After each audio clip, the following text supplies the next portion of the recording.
In a decisive move to promote mechanized sanitation and uphold the dignity of sanitation workers, the Housing and Urban Development Corporation, in collaboration with Nagar Nigam Jaipur Greater, has officially deployed a super sucker machine and an integrated dump tank system.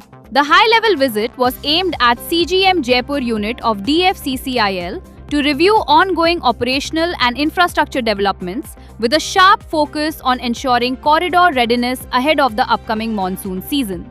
In a significant step towards strengthening organizational processes, Central Coalfields Limited has formally released a standard operating procedure for its electrical and mechanical department and excavation department. A high-level production plan review meeting for 2026-27 was held at Sonepur Bazari area under the chairmanship of Shri Satish Jha, CMD ECL, in the presence of directors and senior officials.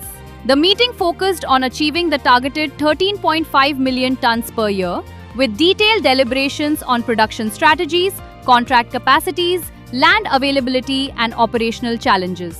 Hindustan Aeronautics Limited, HAL, announced the resignation of Dr. S.D. Prem Kumar from the position of Independent Director. The resignation was tendered via email on April 5, 2026, and the company has confirmed that there are no reasons other than those mentioned in the email for his departure. Union Minister Dr. Jitendra Singh launched the Administrative Capacity Building for Scientists and Academicians program at Vigyan Bhavan in New Delhi.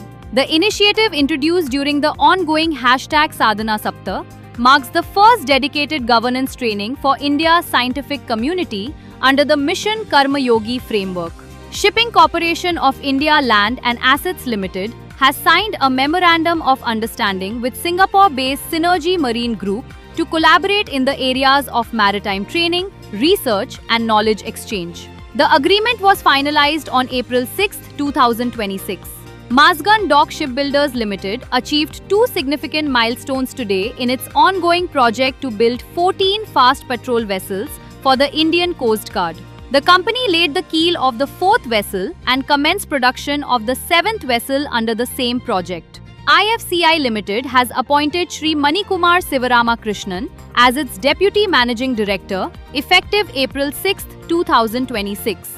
The appointment follows a Government of India Ministry of Finance letter dated February 16, 2026. A.S. Sane, Chairman of Indian Oil, visited Guwahati to review the ground-level LPG supply situation across the region. He interacted with distributors, customers and field teams to assess service delivery, stock preparedness and safety practices.